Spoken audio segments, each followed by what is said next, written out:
1 คะแนนเนาะเบ่งกันคนละ1 คะแนนฟาดติดกระโตชอบลงเน็ตคณะกรรมการตัดสินบ้าฟักหน่อยดิเดี๋ยวได้ไปเอาเพื่อสลับเก็บขึ้นมาแล้วนำขึ้นมาแล้ว11 ต่อ 4ทางบอลนำไป11 ต่อ 4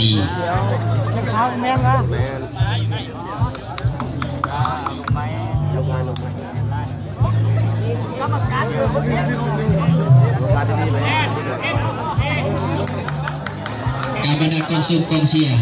เทว่าท่านใดที่ว่าสนใจนักกีฬาแต่ละประเภทโดยเฉพาะมันขณะนี้ก็ถือว่าอยู่บนเปตั้งกับมีการแข่งขันกีฬาสำหรับเพศหญิงและกับเพศชายเนาะแข่งขันกีฬาถ้าว่าท่านใดมักกีฬาประเภทใดก็ช่วยส่งโซเชียลเนาะขณะนี้การแข่งขันกีฬาหักกระโตเมืองเงินนำไป12 ต่อ 3เนาะ12 ต่อ 3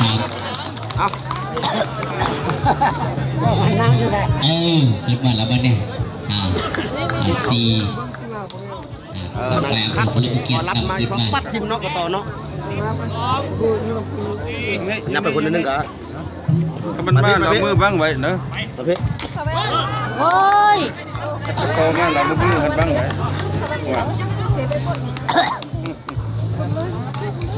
ขณะนี้การคะแนนของ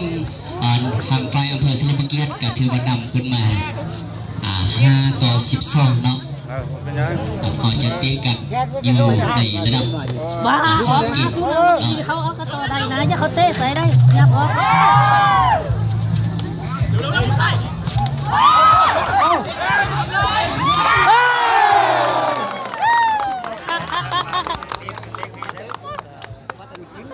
อย่างเขามาเอาต่อเขาได้อยู่ไอ้เรือบอลเกี้ยวสำหรับเบอร์8ที่ว่าอยู่ทีมสโมสรจากหมอโซ่เมืองเงินสำหรับเบอร์8ที่มาสังกัดอยู่ทีมสโมสรจากหมอโซ่เมืองเงิน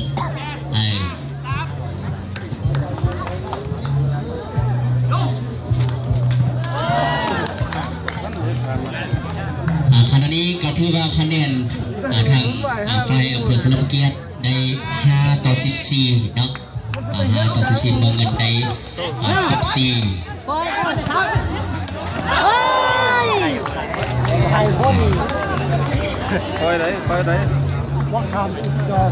คะแนนของอำเภอสลิปเกียรตินำขึ้นมา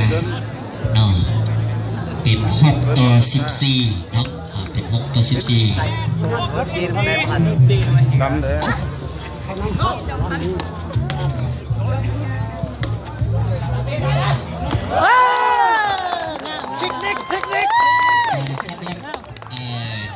นักกีฬากระโตเบอร์6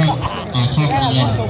เมนสังกัดอยู่ทีมสโมสรหมอโซ่น้ำเงินเนาะสำหรับเบอร์6สังกัดอยู่ทีมหมอโซ่น้ำเงินเนาะมีหมอโซ่น้ำเงินมีหมอโซ่น้ำเงิน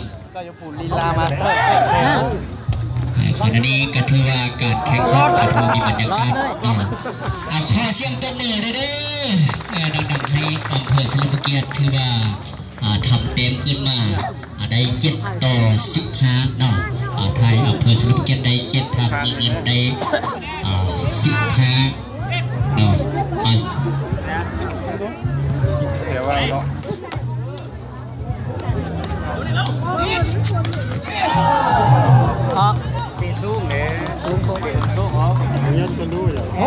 แปดอะไรกันนะแปดคนเลยสร้างละคนใหญ่สร้างคนที่ห้าคนเป็นเสือหรือคนจะลูกเกมไหมเขานำได้ขณะนี้คะแนนทางอำเภอสลิปเกียรติตามขึ้นมาเนาะแล้วก็นำขึ้นมาได้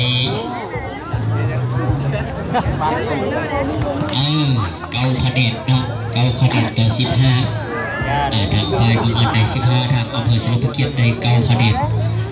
ก็คือนำขึ้นมาแล้วก็ทางพี่น้องทางสายเมืองเงินเหื่อใหญ่ขึ้นมาเป็นขึ้นซาดิเหื่อใหญ่ขึ้นซาได้ดิสำหรับเบอร์3ทาง กีฬาทางสำนักเบอร์3กีฬาทางเมืองเงินเนี่ยแม่นสังกัดอยู่สโมสรบ้านดีมีเนาะสังกัดอยู่สโมสรบ้านดีมีเนาะดีบ้าน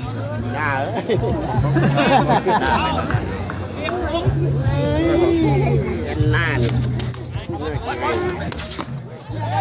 ฟาด